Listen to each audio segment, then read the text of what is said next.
the people than in the conference rooms of any elite. Sam Seder. They are unanimous in their hate for me, and I welcome their hatred. We must guard against the acquisition of unwarranted influence, whether sought or unsought, by the military-industrial complex. The Majority Report with Sam Seder. If I get the feeling you've been cheated.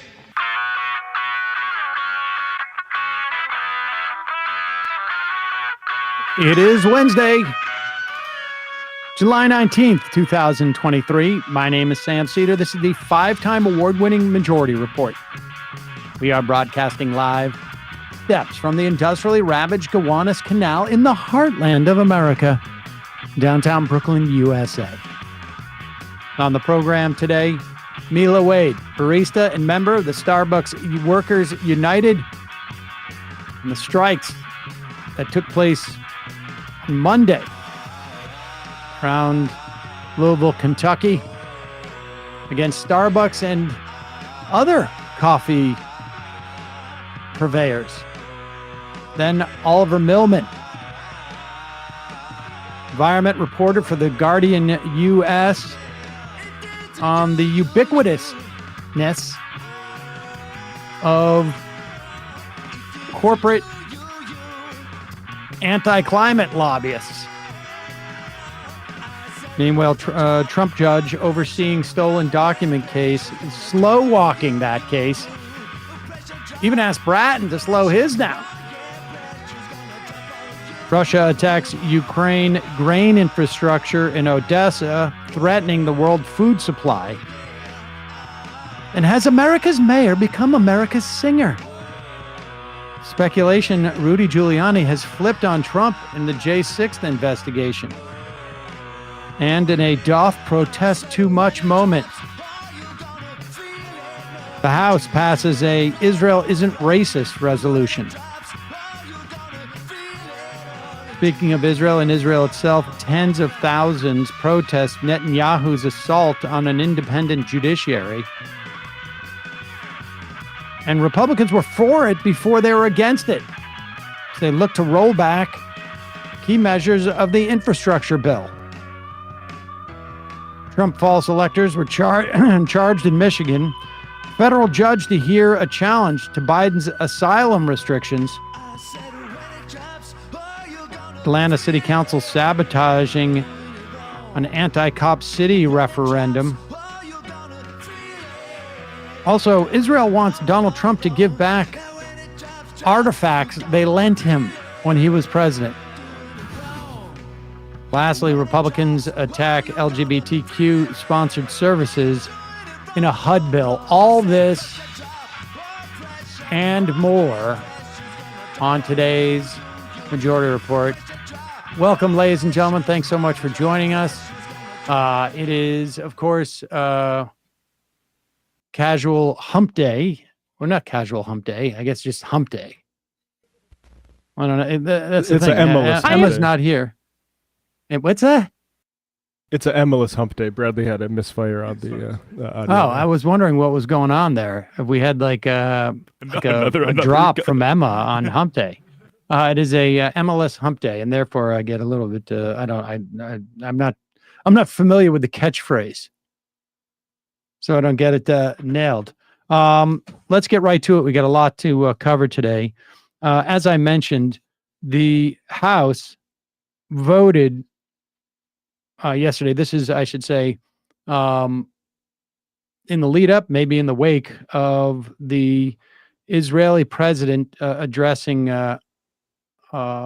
Congress. Just for your information, the Israeli president is largely a ceremonial position.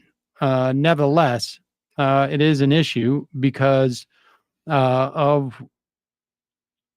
the very least, the Israeli government's continued occupation and brutality towards the Palestinian people and the ongoing apartheid regime that they have built there. Now, this is not my words. These are the words of scholars, of Israeli scholars, of former members of the Israeli government.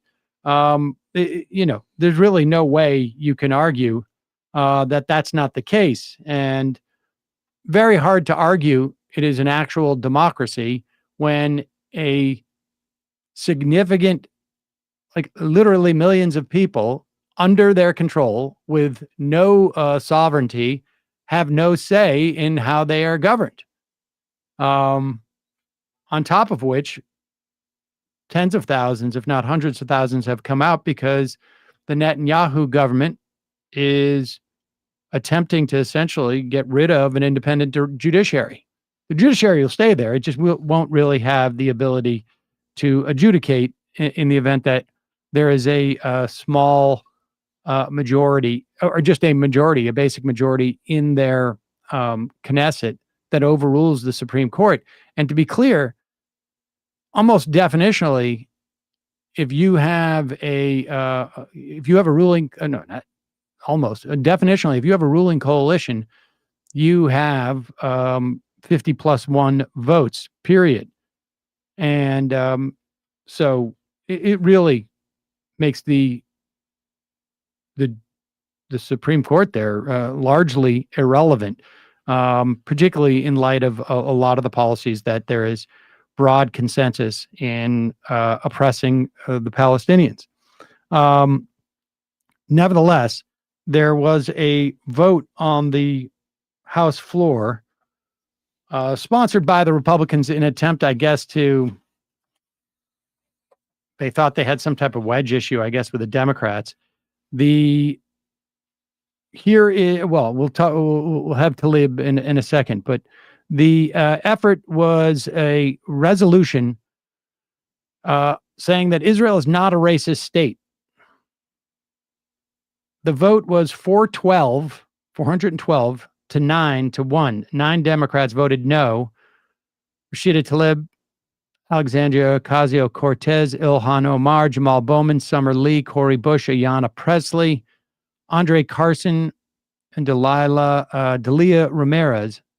Jayapal, whose comments inspired this, actually voted yes.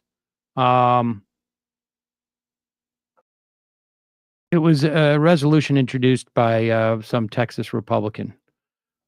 Here is Rashida Tlaib on speaking on the House floor yesterday. I am the only Palestinian American serving in Congress, and I have family members all throughout the West Bank and what many people call the illegally occupied territories.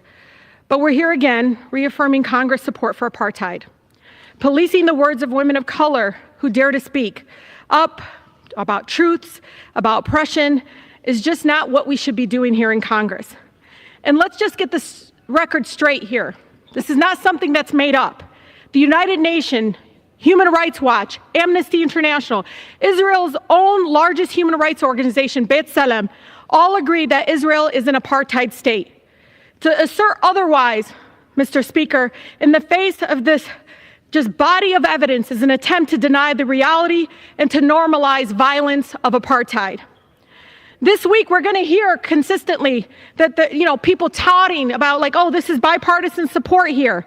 Well, don't forget, this body, this Congress supported the South African apartheid regime, and it was bipartisan as well. But you don't have to take it from me to understand the racism of an apartheid government. Let's take a moment just to hear Israeli government's own politician in their own words, direct quotes, not mine. Current Prime Minister Netanyahu, on his policies towards Palestinians, quote, beat them up, not once, but repeatedly, beat them up until it's unbearable, and said that Israel must, quote, crush Palestinian hopes for a fully sovereign state. One of the former defense ministers said Palestinians are, quote, beasts, and they are not human. He's talking about people like my grandmother, Mr. Speaker. How about former Justice Minister who said they should go, as should the physical homes in which they raise the snakes. Otherwise, more little snakes will be raised there. How about another former defense minister said, quote, those who are against us, there's nothing to be done. We need to pick and axe them and cut off their heads. Another quote, there is no such thing as Palestinian people. Journality's time has expired. At its core. Mr. Speaker, Israel's own president who's The gentlelady's time has expired. Does the gentleman from New York reserve or yield? One more minute. I give the gentlelady 30 seconds. Israel's own President Herzog, who's going to come before Congress tomorrow, has long advocated against interracial marriages. Did you all know that? Do you care? He said on the news segment, look it up. When he came to America, he said, quote, encountered something that I call an actual plague. I saw my friends' children married and coupled with non-Jewish partners. Israel is an apartheid state. The government is deeply problematic in the way that they are proceeding in the structure of oppression. This year, Mr. Speaker, just like I speak up against injustices here in America, this is about speaking up The gentlelady's against time has expired. Violence. Does the gentleman from New York Congress must yield stop or reserve? funding apartheid. I think it would. I don't really have much to add to that. I think the point she makes about, the UN Human Rights Watch, B'Tselem, all these people are going to be citing these organizations to make points about human rights in different parts of the country. But for this moment, we're going to act like those don't exist, that the only people making this criticism are the far left wackos. Yep. And basically use this occasion to do a giant bipartisan lie on behalf of something that's being increasingly described by even middle of the road human rights organizations as apartheid. And I would also, again, just reiterate, I mean, I don't have it right in front of me, but it's not hard to find many former Israeli government officials who have described what's going on in Israel as apartheid for over the course of a decade. And it has gotten worse over that time.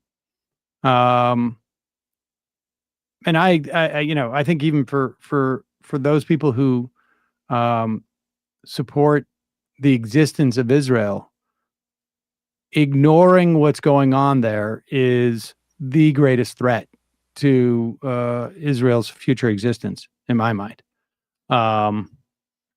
Because, it's not going to work. At one point, this conflict, if that's what you want to call it, or this dynamic has been in existence since the founding of Israel. But let's be clear, this is only 70 years. Yeah. 75 years. And the polling among Democrats is really shifting from like very few sympathetic to Palestinians in say 2000 to about almost over 40% now. Yeah. And at one point or another, Israel is going to become as isolated as South Africa. However, there seemed to be an easier off-ramp for South Africa, or I should say the white minority in South Africa. In this instance, Israel is increasingly led by either religious fundamentalists, total zealots, whose politics are guided by the idea that the Messiah is going to return at one point. And then these sort of, I don't know what you would call them, but ultra, fascistic nationalists. People like Avigdor Lieberman, but more of the current members of the Israeli administration. It's really ugly. So good for Tlaib and those. And let's be clear. How many years out are we from even Tim Kaine boycotting when Netanyahu came? Yeah. To the United States. Let's not pretend this hasn't been going on for a while. It's just that there's this sort of, it is very easy to make this about somehow leftists as opposed to just people of conscience. Yep. We got to take a break. When we come back, we'll be talking to Mila Wade, a barista and member of the Starbucks Workers United. We'll be right back after this.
We are back. Sam Seder on the Majority Report. Want to welcome to the program Mila Wade, barista and member of Starbucks Workers United.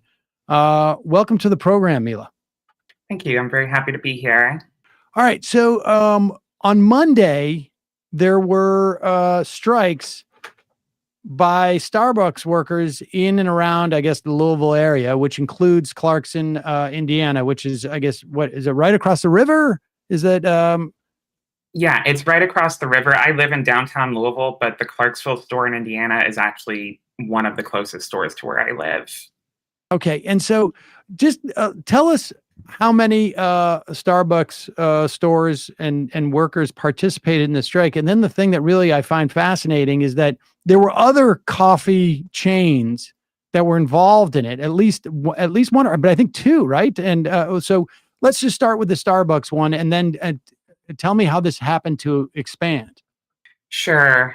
So on Monday, we had 5 stores in the area striking, 3 in Louisville, 1 in Clarksville, and then 1 in Elizabethtown.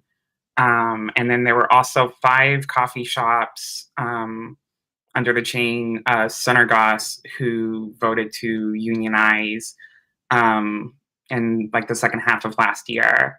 When we started, so my store filed to for a union election last May last year, and at that time there were no other stores in Indiana. The first store in Kentucky had just filed, but hadn't had their election yet. And in the course of that, little over a year now, we've had 7 Starbucks in the Louisville area that have voted to unionize. Sunergos, who was the other one that was on strike on Monday, and then another chain, Heine Brothers, also voted to unionize in that time.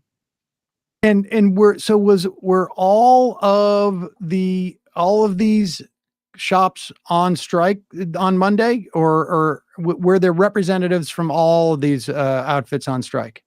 So both Sunergos and Heine Brothers are organized under SEIU. Sunergos is the chain that was actually on strike, but there were baristas from Heine who were also present.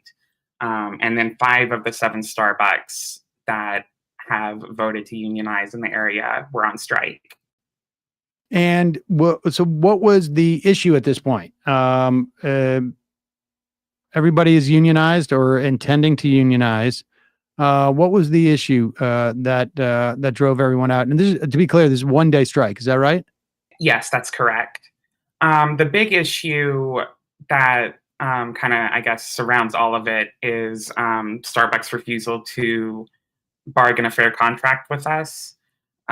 We have had proposals to them, I believe, for 8 or 9 months now, and they have still yet to offer us any sort of counter proposal or anything like that. I was in the bargaining session for my store at the end of last year, and the Starbucks lawyers came in pajamas. They were in the room for about 45 seconds. Wait a second. Wait. Were they on Zoom? No, it was in person. It was an in-person bargaining session. And they came in literally wearing pajamas? Literally wearing pajamas. Of course, we're all dressed up, ready to bargain, but they never even sat at the table. They left before a minute had even passed, and that's the last I've heard of bargaining. Wait. This is a little bizarre. Where was the meeting held? Like at a hotel? It was at a hotel conference room. And so they just came from their room in pajamas to basically say, we're hey, everybody, but we're not going to do anything. Yeah, pretty much. And then they left to recess, and then they never returned. What do you think that was about? I mean, aside from like the larger story that, and I've heard this story from folks in Buffalo. I've heard this story across the country. People have unionized. Workers have unionized, and then 9-12 months later, there's still not a contract. And the idea is that they're hoping that, people will leave the union, or that people get frustrated with the union because they can't come to a contract. I mean, so this is a very well-worn playbook. But what were they trying to, like, what they were doing? Like, did you have, like, as soon as they walked out of the room, you guys must have been like, what is that? To be honest with you, I've been in this fight with Starbucks since, like I said, May of last year. And by the time the bargaining session came around, we knew to expect that we would not be treated with any sort of respect or seriousness. So we had anticipated it, but it's still, a major blow. Starbucks is playing a war of attrition to try and wear us down, wait us out. It's not about actually dealing fairly with their workers. It's about the fact that they have infinite time and money. So even though they're supposed to bargain a contract with us, what they can do is just wait it out for so long that they think that people like me, people like the rest of us who have organized our stores are going to give up on it. And they know, I mean, because ultimately, right, you guys will file a complaint with the National Labor Relations Board. But Starbucks knows that, like, there are so many of these complaints racking up against these guys that they can just wait it out. Yeah, there's hundreds of ULP charges, unfair labor practice charges against Starbucks at this point. And you just see in the news, like, again and again, where when they have been rolled on, the NLRB is on the side overwhelmingly of the workers. But yeah, they can just wait it out because they know that there are so many of these charges that the legal cost for them as one of the largest corporations in the world, it's economically more seen as more to their benefit to just wait and pay any legal fees that might come from it.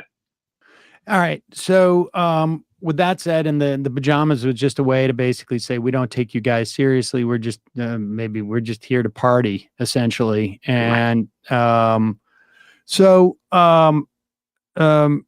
you all went on strike on Monday. And what's the hope with that? What's the plan going forward? Well, we're going to continue building power like this. Each of the stores, the Starbucks stores that went on strike on Monday, 4 of us had been on strike before, but we had never struck on the same day. 1 had never struck at all before, and then Sunergos had not gone on strike before.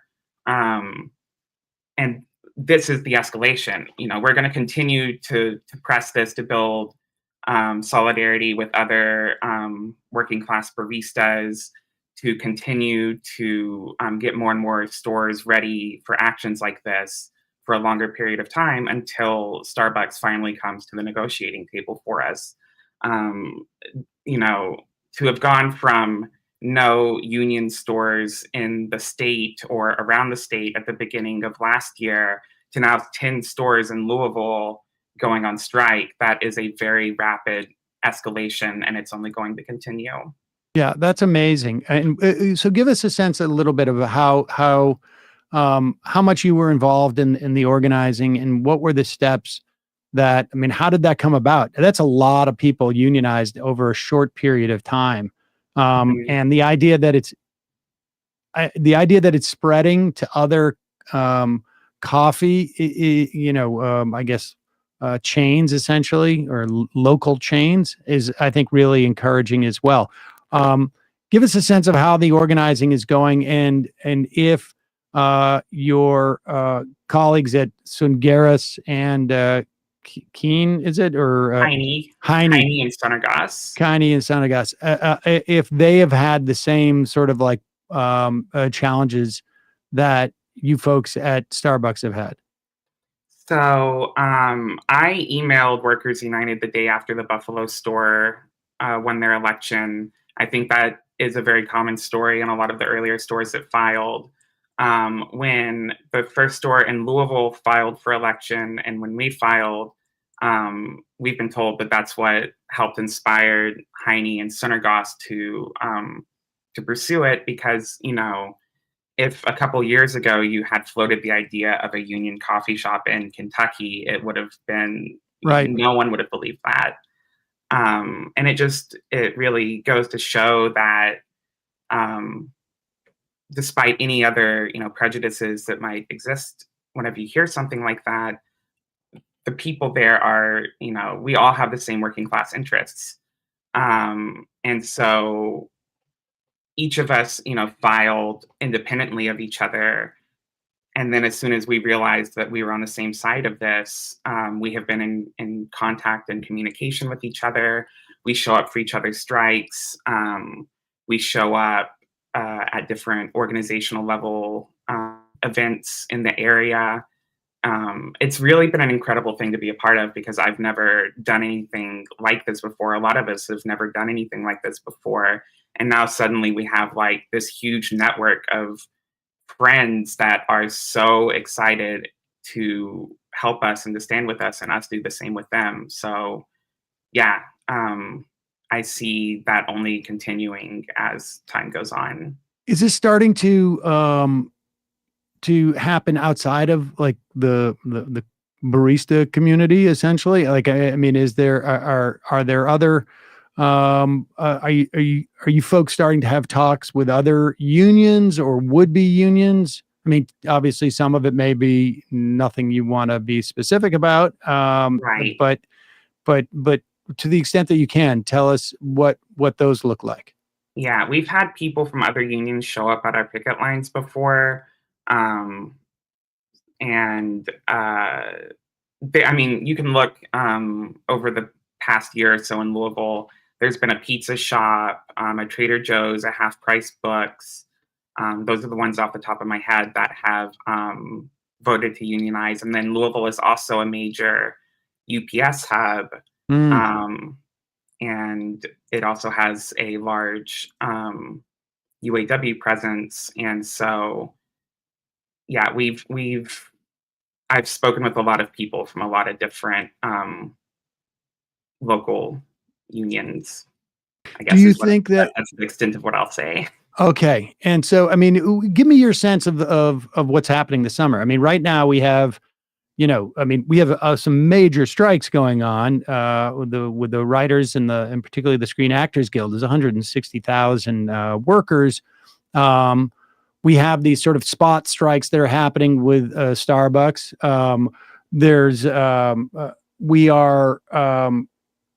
We are about 11 days away, maybe 12 days away from 300,000 plus UPS workers possibly going on strike. And today, or maybe it was yesterday, the pilots who fly UPS, they, even though they're not part of the Teamsters that could be involved in the strike, they have said that they will not cross the picket line, which is a big problem for UPS because they've been training,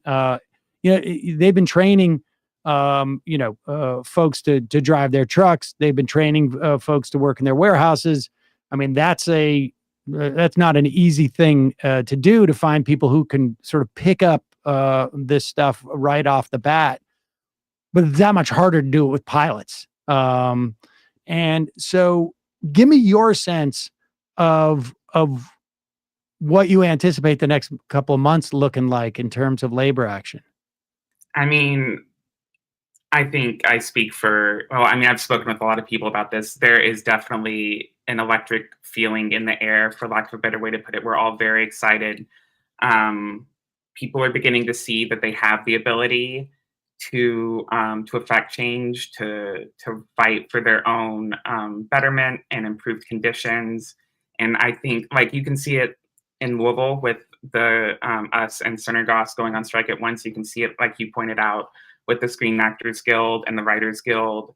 I have friends who are not union, don't work jobs with a union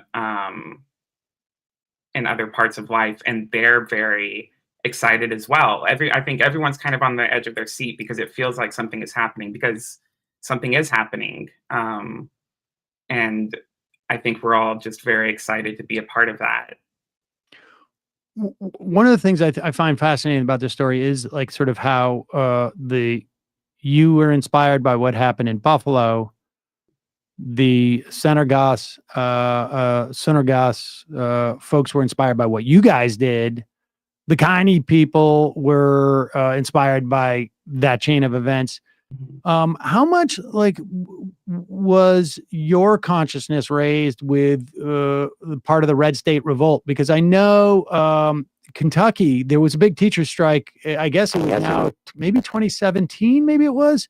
So it was some years ago, but I believe they're not even unionized. But they took a fairly dramatic labor action and, got, relative to where they were, a bump in pay, maybe, relative to what they deserve. I'm not quite sure that they're there yet, but how much of that is in the air and brewing? Because, Kentucky's not a state you think about when you think about an active labor movement.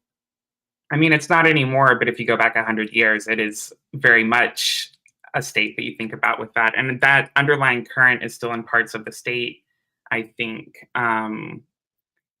You mentioned teaching. I come from a teaching background, and yeah, you're right. They still absolutely don't get what they deserve to do what they do. I remember the very first conversation I had with a staff organizer with Workers United, they said something to me that I have thought about a lot since then, because I had never really thought about it before, since this was my first time doing this sort of thing. But they said these union drives have a tendency to catch fire, and that's the emotion. That's what's been going on. I think you get so wrapped up in this mindset of what is or isn't possible, or you can or can't do, and without even realizing it, that mindset has been placed upon you to limit ever thinking about organizing or standing up for your rights or the rights of your friends and coworkers and family. And yeah, in that sense, it has dramatically increased. I thought that I had a degree of class consciousness prior to going into all of this, but it has dramatically influenced how I see my peers, how I see big companies like Starbucks, how I see people in general. And it's been very inspiring, because when we went into it with the location we were at, I never really fully expected. We ended up winning our election 14-1. My goal the whole time was just to teach a few people that this sort of stuff could be done.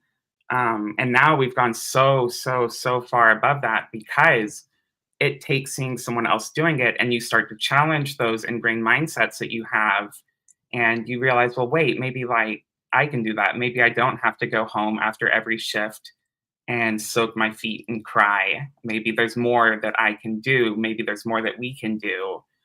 And yeah, that's been the crux of the inspiration with that. That's amazing. And have you noticed that what happened to you in terms of that class consciousness and that type of imagination if you anticipated, I don't know, that maybe you would lose your vote, 5 to 9 or 5 to 10 or whatever it was, but with those other 13 people who voted with you, and then as it goes on to the other, have you had conversations with people where they've experienced this similar sort of realization, both in terms of maybe broader dynamics that take place in the context of our politics and our society, and also have expanded their notion, their imagination as to what's possible? Yeah, so our store, most of the workers are between 16 and 23 years old, probably. For a lot of people, it's their first job that they've ever had. They don't really have anything to compare it to. And I think a lot of people in the US in general don't really know what a union is, or didn't prior to all of this catching on, especially in the area I'm at. When we started, no one really knew what a union was. And so that makes you kind of question what you can achieve, because it's not a small or easy thing to organize your workplace. I always tell people though that like people will surprise you. That's a big one that I've learned, because once they learn what it is that we're doing, once they learn what a union is, so many times people have asked me, well, why doesn't everybody do this? And you have to say, yeah, why doesn't everybody do this? But it's because that switch hadn't been flipped, and now that it's flipped, it's a completely different experience for everyone. And we're learning how to do it together, but I think we're doing it in the best way, and I'm very proud to be a part of it. Well, that's great. Mila Wade, I can't tell you how much I appreciate you coming on and describing this to us. If there are folks in the Louisville area and they want to, maybe they want to unionize their own shop, or maybe they want to come out next time you guys are involved in a labor action, or things may very well heat up over the course of this summer, how would they get in contact with Starbucks Workers United in that area? So we have a Twitter and an Instagram. Both of them have the same handle, SBWU Kentuckiana. And to get into contact with the local people directly, that's the best way to do it. You can also go onto Starbucks Workers United website, and there's a place there that you can send an inquiry in, and it'll eventually direct you to us. All right. Well, really appreciate your time today. Good luck with the rest of the summer and with getting Starbucks to show up dressed like adults and provide a contract. That's just amazing. But nothing, after watching Howard Schultz over the course of the past couple of years in various capacities, there is nothing surprises me. Well, that surprised me a little bit, but very little surprises me about what Starbucks does. If we had 12 hours, I could tell you stories that are infinitely more unbelievable than that one. That's just small potatoes for what this company has been doing. Well, maybe we'll have you back, because I'd like to hear some of those. Mila Wade, thanks so much for your time today. Really appreciate it. We'll put links to both the Instagram and the Twitter accounts that you mentioned, and good luck. Thank you so much. I appreciate it. All right, folks, we're going to take a quick break. And when we come back, we're going to be talking to Oliver Milman, environment reporter for The Guardian US. The Guardian's been reporting on the ubiquity? Yep, there you go. The ubiquity of corporate lobbyists who essentially work for people who are hell-bent on profiting off of the destruction of our climate, and then also end up working for organizations that ostensibly are trying to deal with climate change. We're going to take a quick break. We'll be right back after this.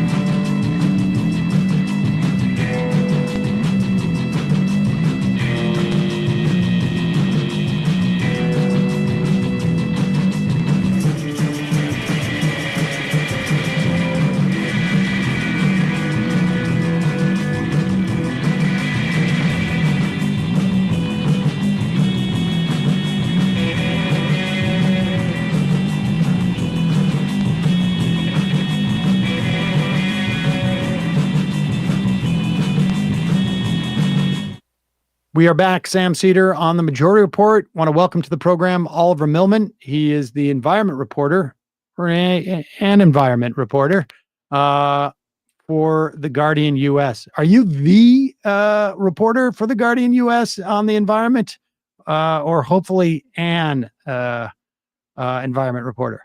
Yeah, luckily for me, I don't have to cover the entire planet and everything that goes on in it solo. Yeah, I don't think that'd be good for my work-life balance. So there is. I don't think it would be good for anybody, frankly, No. if there was only one at The Guardian. But Yeah, with the way things are going, So just welcome to the program, Oliver. You've written a piece about the more than 1,500 lobbyists in the U.S. are working on one hand for fossil fuel companies, and then on the other hand, working for cities, universities, technology companies, environmental groups that are attempting to stop, essentially. I mean, this is the way that the sort of the business plan of these fossil fuel companies on some level, or slow the business plan or roll it back or whatnot.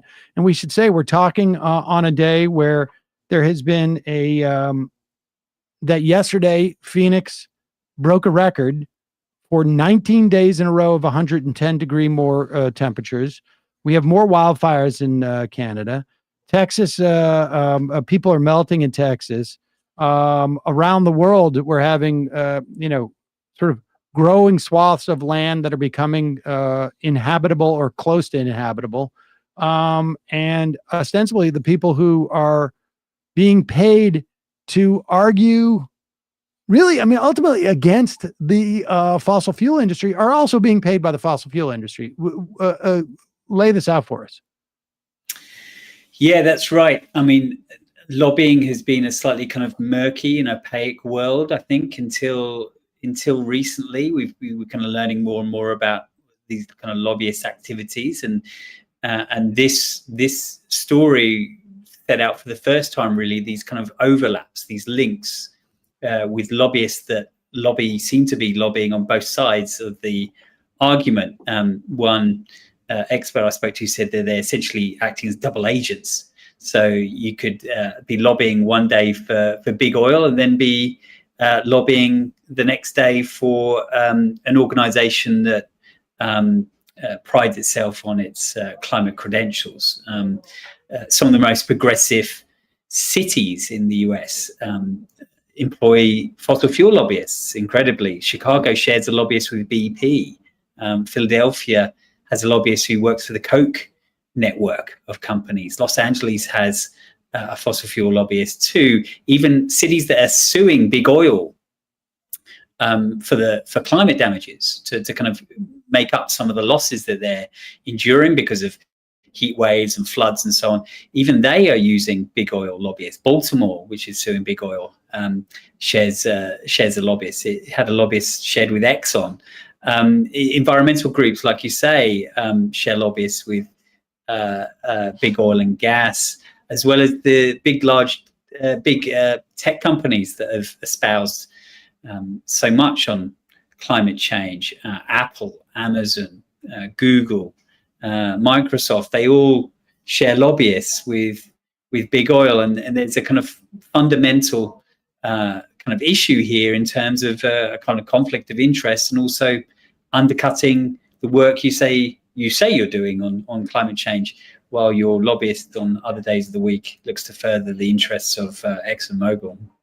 But surely there is a lobbyist ethics committee that oversees the ethics of lobbyists and would have proclamations and rules governing this conflict of interest. And I'm sure that would outline, I'm sure there's a code of ethics amongst lobbyists where they promise on their, document of choice that they will never provide secrets or insight from, let's say, a lower paying client to a higher paying client. I'm sure what is the name of that organization, the Lobbyist Ethics Committee?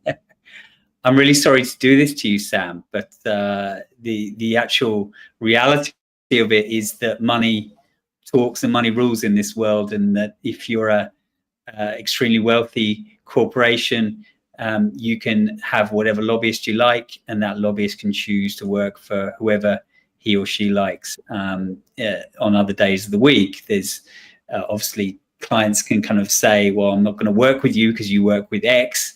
But in reality, it seems that most of these organizations, these cities, these universities too, there's more than 150 universities that have fossil fuel lobbyists. Most of them don't seem to care. They're quite. Wait, did they know though? I mean, are they aware of this? I mean, and let's be clear here. It's one thing, like, lawyers have all sorts of clients, but the idea that you would be working for the prosecution and the defense and getting paid a lot more to be on the prosecution, like that, if I was the defendant, or, vice versa, I'm going through a tort case and I'm working for the plaintiff and the defendant's paying me more money, I would be like, I'm not sure I want this person representing me. But do they know? I mean, do these, when, you've got, I mean, it's all through 150 universities, like you say, large tech companies, environmental groups, the Environmental Defense Fund, cultural the new museum in New York City, the LA County Museum of Art. These are all, we're going to have a program here to talk about the environment. I mean, Sundance, we have a documentary, like this is giving advance notice to these industries through these people. I mean, if we're so cynical to believe that a lobbyist would be working in the best interest of its highest paying client, do these other clients, do they all know what the lobbyists are doing, or has it occurred to them? Or is it like when you were looking for comments, were they sort of like, they didn't realize it and they're going back and checking and, we're hemming and hawing for a while? What was their reaction? I mean, it's unclear if all of them knew. I mean, I spoke to some people who were pretty convinced that not everybody would know. Some of these kind of smaller city governments, they don't have the time or resources to kind of comb through the kind of client lists of these lobbyists. But for the big institutions, the big universities, the big tech companies, the really big cities and kind of county governments, that they know. And a lot of them try to justify it in those kind of terms you put out before, in that lawyers can have different clients. You don't have to share their worldview. They can be professional enough to separate these things.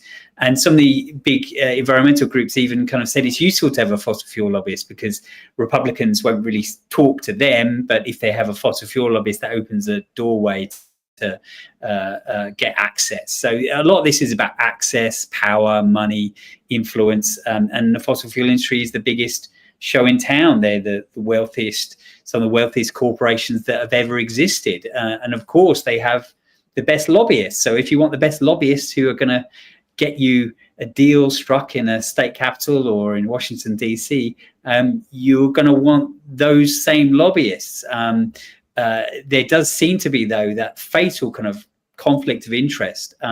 Sometimes it's really jarring. I mean, State Farm, the insurance company, which recently said it's pulling out of California for new homeowner policies because of the wildfire risk. You can't, if you're a homeowner in California now, you can't get a State Farm. They did the same in Florida, I believe, too. Yeah, just the other day. Because so essentially their business model is being attacked by climate change. It's costing them a huge amount of money, and yet they have fossil fuel lobbyists working in more than a dozen states. I mean, it seems to be a kind of jarring contradiction in aims. There's even these top ski resorts, Jackson Hole and Vail, that are seeing their snow melting away because of rising global temperatures. They have lobbyists that also work for fossil fuel companies. So it seems entirely counterproductive, but I think it kind of lays bare the kind of myriad influence of the fossil fuel industry, how deeply embedded it is in society, and how it just isn't rejected by those, even those that say they're campaigning on climate change. The fossil fuel industry isn't seen as toxic in the way that maybe the tobacco industry would. There's two. I mean, it seems to me there's like two sort of categories, right? Like, like the State Farm and the Aspen Mountain Company or whatever it is. Their interests are certainly harmed by fossil fuel industry, but they're not in the business of like directly lobbying for legislation policies that are going to curb the fossil fuel industry. And I can see the logic, at least. I mean, it's gross because I do think I would like anybody associated with that industry to be considered pariahs, frankly. But I can see the logic of like, because these guys represent Exxon, when they go knock on the door of a congressman, the congressman opens the door, even if in that moment they're not there for Exxon, but they already have that relationship and that's the way it works. I can understand the logic of that. But I don't understand how, if you're the Environmental Defense Fund, you can think that when that guy walks through the door representing the Environmental Defense Fund's, priorities, that they're not sort of like crafting a way for this lawmaker to sort of, here's how you can pay lip service to my client, make me look good, make them happy, but also the lip service is one thing, but we'll keep the rest of the body and all the interests, for the bigger paying client intact. Here's teaching you how to split the difference, in other words. Yeah, I think you're entirely right. And James Browning, the head of F-, which is this group, he's a former Common Cause lobbyist himself. He set up this group to bring together all these public records. I recommend people check out this database to see these kind of strange conflicts. But he kind of pointed out that this is part of the reason why we're in such a mess on climate change, is that environment groups and have sought these kind of short-term wins, haven't really thought about the broader strategy of delegitimizing the fossil fuel industry in corridors of power. And so therefore these kind of shared lobbyists have become a kind of horrible habit for them. They've normalized and legitimized the fossil fuel industry by dealing with them in this way, and for kind of short-term political expediency. And unfortunately this year we've seen the outcome of that kind of approach. Unfortunately, we've had the hottest week probably has ever been recorded, the hottest June ever recorded. This year will probably be the hottest ever recorded. That they're not really getting the wins that they would hope to by pursuing this strategy, it would seem. Did you question them on that? I'm curious as to how they sort of justify it. And I also suspect, we have seen the rise of more radical climate groups and movement over the past couple of years, ranging from the Sunset Movement to climate crisis and to, more direct action. And I can't help but think this is, part of that is, obviously in response to what we're seeing in terms of the climate, and just record shocking, temperatures in our water, and increasingly scientists saying this is outpacing our models, and et cetera, et cetera. But I would imagine it's also partly things like this, where big institutions, one thing for corporations to be sort of whitewashing in a way. I'm not excusing it, but I mean, there's a certain expectation. But if you're an environmental group, I just can't see how nibbling at the edges and giving essentially access to your broader strategy to someone who's getting paid a multiple of what you're paying them to represent them, it's just mind-boggling. Yeah, it is. In terms of what they said, the Environmental Defense Fund made this kind of argument that, having a fossil fuel lobbyist kind of opens doors for them, provides them access to people they wouldn't normally be able to speak to. NRDC, another big green group, like you say, these are big organizations. They have huge donation bases. They're not small, scrappy green groups that they're disrupting speeches by politicians like some of the others you mentioned. NRDC said, well, as a rule, we don't work with those who work with fossil fuels, but we do when we think it's useful or pragmatic for our aims. So they were quite clear that kind of they have ethics and morals around this to a point. And when that point is reached, then they will quite happily work with those who also work to further fossil fuel companies, the very companies they claim to oppose. So yeah, it seems that when it comes to this kind of world, and you speak to people who are in this world, it's very insular. These kind of state capitals in Washington, D.C. It's about relationships, about people you know.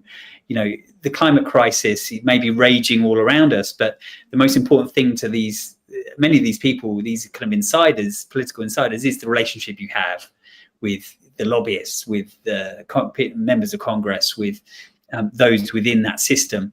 And it appears that any kind of moral compass is secondary to those that networking opportunity. I would argue moral compass and frankly strategic and tactical compass too is somewhat problematic. Somewhat related, obviously related. I know you've written a book about the crisis amongst insects, and I have to concede that I haven't read it, but this is a book you wrote. I believe it came out last year. I imagine it's something that you continue to follow. Like, where are we? Give us just for folks who might be interested in this.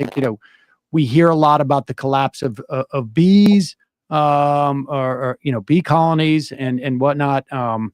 And what are some of the things that have popped up on your radar, I guess, that speak to the crisis that we're undergoing regarding insects, and just also maybe as a function of like this summer, because of the I guess the La Nina, there's a heightened understanding of, likely when the La Nina cycle ends, there may be a brief respite, but it's like anything else. The underlying baseline is really the issue, and that has clearly gotten into the realm where a La Nina creates this type of extreme situation. Are we seeing anything like that in the insect world? Yeah, we are. We're seeing these huge changes in the insect world.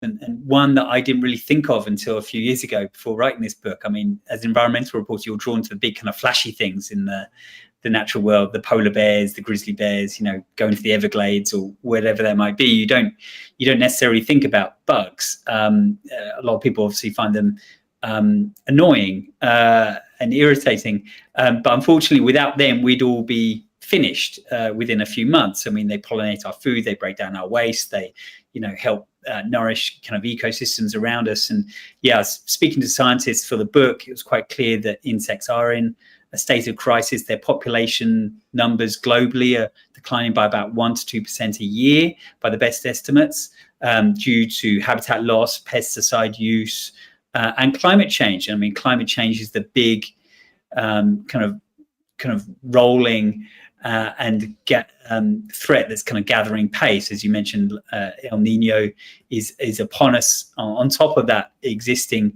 warming trend due to the burning of fossil fuels. And we're being pushed into a climate, we were speaking to scientists the other day, that humans have never seen, never experienced before.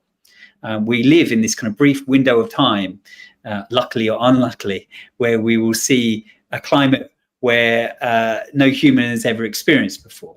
Which is quite a confronting thought, that we've changed our surroundings so much. And insects are among those that are suffering from that. We're seeing pollination drops in many parts of the world, including the US. There's certain crops that are like blueberries, for example, where the yields are dropping because you can't get the pollination for it. You're seeing issues around ecosystems starting to collapse in certain places because of a lack of bugs. Bird populations, obviously birds rely upon insects. Even if you hate bugs, you might love birds. There are many bird species that are suffering as well because there aren't enough insects to eat. It's very much tied into the kind of broader environmental crisis we have now. They're very much a signpost of where we're going, unfortunately. Well, we'll put a link to that book, a link to the F- sort of database, I guess it's called, so that people can get a sense of these conflicts and your piece. Oliver Milman, thanks so much for your time today. I really appreciate it. Thanks so much, Sam. All right, folks. Thus concludes the Oh, is there some mic stuff on are we having mic problems? There's like a momentary interference thing. I don't know if like maybe the cell phone's close to maybe my phone. All right. Well, we're going to take a break and we will deal with it in a moment. In the meantime, it's your support that makes the show possible. You can become a member at jointhemajorityreport.com. When you do, you not only get the fun half, but you get the free half free of commercials.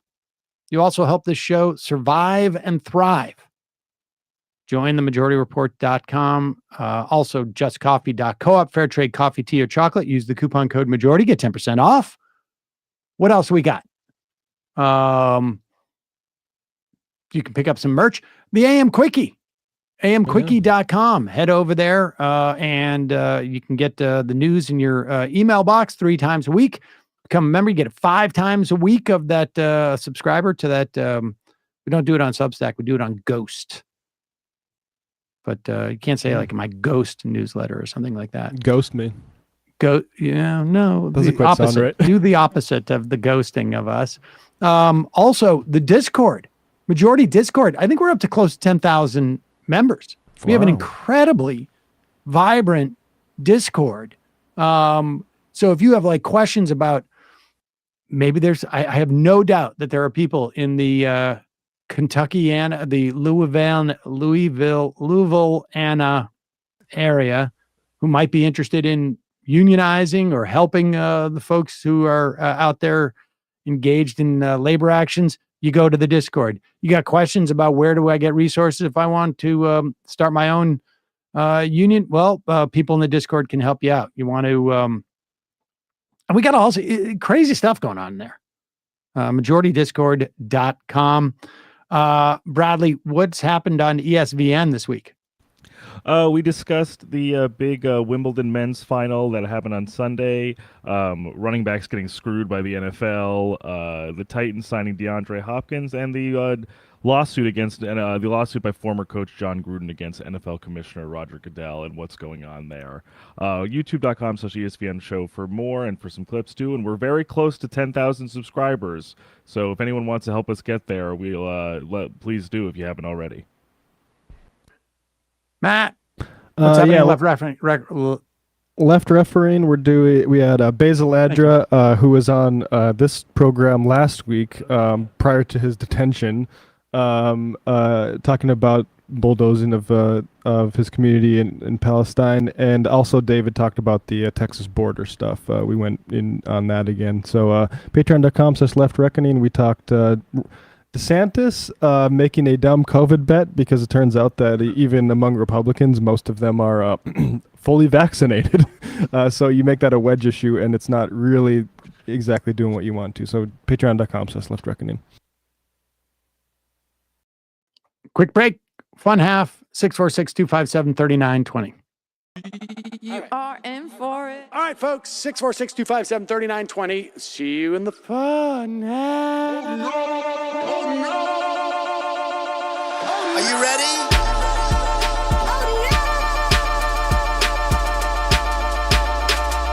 Who sent us this? Anarchy. Alpha males are back. Boy is back. And the alpha males are back. Just as delicious as you could imagine. The alpha males are back. Boy is back. And the alpha males are back. Just wanna degrade the white man. Alpha males are back. I take all of it to my throat. Alpha males are back. Snowflake says what? The alpha males are back. You are a madman. And the alpha males are back. Oh no, Sam Seder! What a fucking nightmare! Bring back DJ Denner. Yeah, or a couple of them. Just put them in rotation. DJ Denner. Well, the problem with those is they're like 45 seconds long, so I don't know if they're enough of a break. That's fucking nonsense. You see white people doing drugs that look worse than normal white people, and all white people look disgusting. And the alpha males. Psych. Fuck them. Snowflake says what?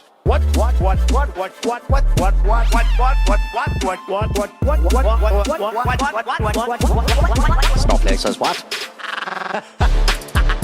hell of a lot of bank. A hell of a lot of bank. A hell of a lot of bank. Okay, I'm making stupid money. Hell of a lot of bank. A hell of a lot of bank. All lives matter. Have you